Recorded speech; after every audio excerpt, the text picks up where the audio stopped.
Okay, furthering that line of thought, the question would be, will you agree to those who have suggested that, these regional outfits like your Amotekun or, the local, community policing units or security units like your vigilantes should be armed in the face of the mounting insecurities we have across the nation. So your regional security outfit like Amotekun or your local or community, security outfits like your vigilantes, will you subscribe to that school of thought that they should be armed so as to ward off, threats from the local, areas? Yes, they need to be armed. And I say they need to be armed because the terrain where they go to is not the regular city terrain. Okay. They are expected to penetrate into the forest. They are expected to go into the bushes and have a face-to-face encounter with some of these terrorists and unscrupulous elements that are probably hibernating in their various hideouts. So when they go there, it is not just about gathering intelligence, because their lives are also at risk at the point in time. So they need, all that is important is training and retraining. And I think what is actually happening is, in my view, this rivalry between government agencies and all of that. So when they begin to feel like this agency is coming up to take up our job, then they become unnecessarily I don't want to use the word jealous, but then what happens is that you see less cooperation and interagency synergy playing out. But then, if the primary motive of being in service is to provide security for life and properties, it shouldn't matter if it is agency A or agency B that is leading in terms of effectiveness or efficiency. Okay, and you don't think the fears that, if armed, the arms and ammunition could fall into the hands of terrorists is a factor to consider? That was the concern some people raised when the Zamfara State Governor Bello Matawalle suggested that, indigents be armed to resist terrorism or bandits, as it were. So you don't think if we arm our local, security outfits like your vigilantes or the regional security outfit like Amotekun, there's the possibility that those arms and ammunitions will fall into the hands of terrorists? Well, these are two different cases. The issue of Zamfara is a case of a frustrated governor that is helpless. Okay. And that call could culminate into a state of anarchy. Okay. It's a different thing when you talk about arming. Do not forget that Amotekun, for example, is a product of the Constitution. All they needed was to be trained and retrained. Yes. Even the current mainstream security agencies that we have in this country are also facing these security challenges when they come face to face with these terrorist groups and what have you. So it is not a question of if they are armed, their ammunitions are probably going to get into the wrong hands. There would be a system of accountability and transparency after such people are trained. People who are in custody of certain equipment and facilities would be able to account for it. And in the event they are not accountable for it, certain penalties will be taken against such persons. So it is not a question of if you hand an Amotekun operative, for example, such ammunition is going to fall into the wrong hand. No, because an Amotekun operative has been enlisted into a certain security service. Yes. And you are expected to carry out your operation within certain guidelines and regulations.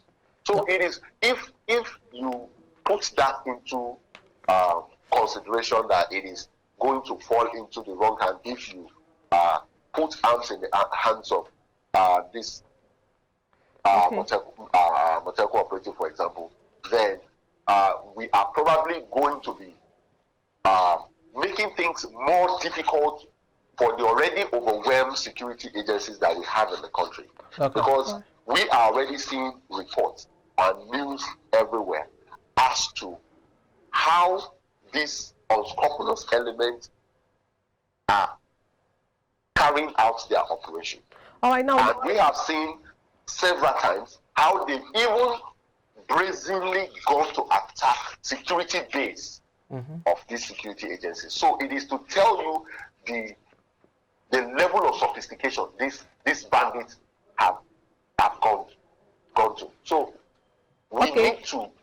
So I am glad you mentioned that it goes to show the level of sophistication that this bandit has come into. Now let's look at this from the root cause. One would expect that the current president of Nigeria, who is a retired major general, would have security structure put in place. You mentioned security structure earlier at the inception of your conversation. You mentioned security structure. Now, in recent times, this is the worst state of insecurity Nigeria has been in a very long time. Now, with the security structure coming from a retired major general, and now the bandits having to come up boldly, irrespective of the fact that we have someone that we would have thought, or one of his campaign promises was tackling insecurity, by the way, and corruption. But then we are yet to see things like this. And in over 7 years of his tenure, we are still having to face worsened insecurity, and the Federal Safety is saying that they are declaring war on registered motorcycle. All of the president last week had a seat presided over a security meeting. We've had meetings like this presided over in recent time, yet we've not had or seen any improvement in this sense. So would you say that the structuring of the president coming in wasn't correct, or something in between happened that caused this worsened state of insecurity? Because this is the root of it all.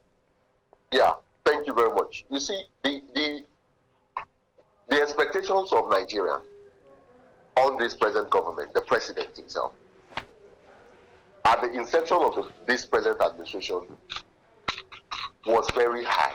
But he made the promises already to us.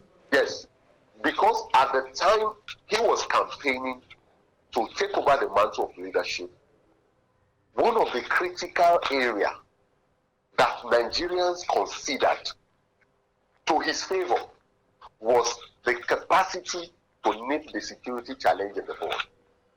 And do not forget that as at then, the security challenge as a result of this terrorist group was limited to certain part of the country.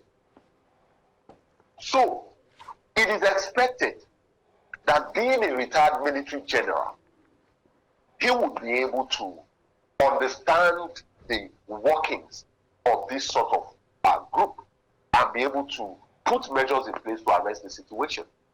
But what we have now is a case where the onslaught against terrorism is rising, and in the middle of that rise, the government continues to receive the so-called repentant terrorists and claiming to be rehabilitating them and reintegrating them into the society.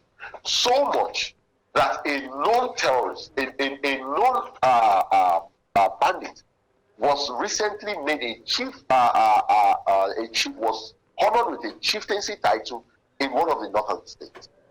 So, in the middle of all of this, we have had series of people who have been freed by reason of military onslaught or ransom being paid. So the question now is that, is it that the government is in short of intelligence gathering, or it lacks the willpower to carry out or to wipe out this unscrupulous element? The question is not that the government lacks the intelligence. I think it is the question of having the willpower to nip this case in the bud. Okay, well, this is a good place to wrap up this conversation. Sadly, we would love to continue, but for the want of time, we say a big thank you to you, Henry Ode, for joining us on the show this morning. We appreciate. Thank you for having me. All right then. Well, that was Henry Ode, public affairs analyst. He joined us via the phone and from Oyo State. We'll take a short break now. When we come back, we have more interesting segments dealing on the economy. Of course, that's the money motivation segment. We'll be right back.